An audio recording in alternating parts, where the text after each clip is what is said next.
नमस्कार. सरोज नेने लिखित मनबोली. कविता आणि मी. कविते कशी आहेस तू?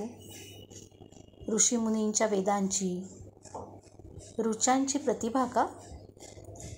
गोकुळातील रासलीला, संतांचे अभंग, गवळणी, जात्यावरची सहज सुलभ ओवी, लोककलातील लावण्यवती लावणी का मीरेची विरांगणी? तू आदी अनादी, अपरंपार, ओंकार, शंकराचं डमरूध्वनी. खरंच कळत नाही. लहानपणी आईने दाखवलेला झाडामागे लपलेला चांदोबा आवडला मला तो आणि जोडला मनाशी. चिव चिव चिमणी, इथे इथे बस रे मोरा. तो मोर त्याच्या पिसांच्या डोळ्यातून बघतो, नाचतो, त्याचे रंग हरवतात रानात. लहान माझी बाहुली, ती तर सखी. शाळेतील वाटते सानुली, मन धावेल तिकडे वाऱ्याची झुळूक होणारी. श्रावण मास, गीतात श्रावणच व्हायचं. ऊन पावसाच्या लपाछपीत खेळायचं. कविते, तू केवळ माझा हात नाही धरलास, भिडू झालीस माझी. नभांगण भरून टाकलंस. सर आली, मडकं गेलं वाहून, तरी जलसुखाचा घडा भरतच राहिला.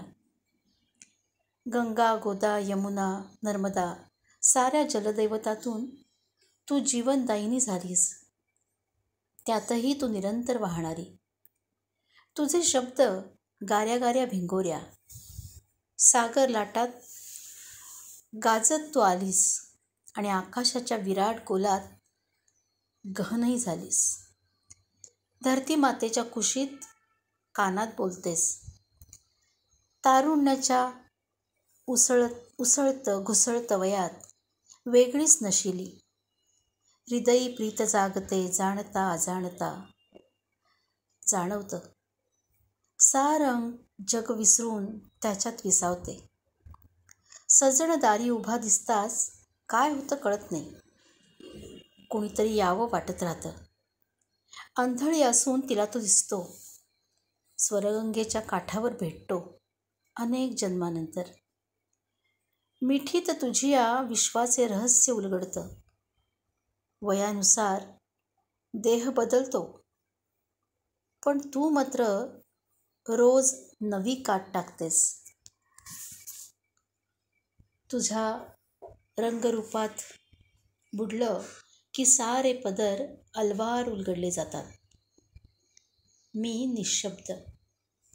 तू येतेस नवी ओंजळ भरून आणि माझी ओटी भरतेस. किती भाग्यवान मी. किती बोलले तरी तू दशांगुळ उरतेसच. शारदेच्या हातातील वीणा माझ्या हाती देतेस आणि तिच्या पुस्तकातील अक्षरांचा झंकार सुरू होतो.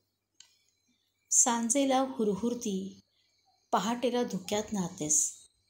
सूर्य वर आला सार लख्ख. भास आभास संपतात. वय वाढलं तरी तू मला चिरतरून ठेवतेस. बाल्यात नेतेस. चिंता, काळजी, प्रश्न भेडसावत नाहीत, कारण तू आहेस सोबत. कविते कधीतरी उगाच वाटतं, तू म्हणजे मी का? किती स्वप्नापल्ल्याचं सुख. कविते, आपण निरोप कधीच घेत नाही. उगाचच वाटतं. कुणी आठवणीत तुला आणि मला बघतील का? एकत्वाचा अर्थ कळेल का त्यांना?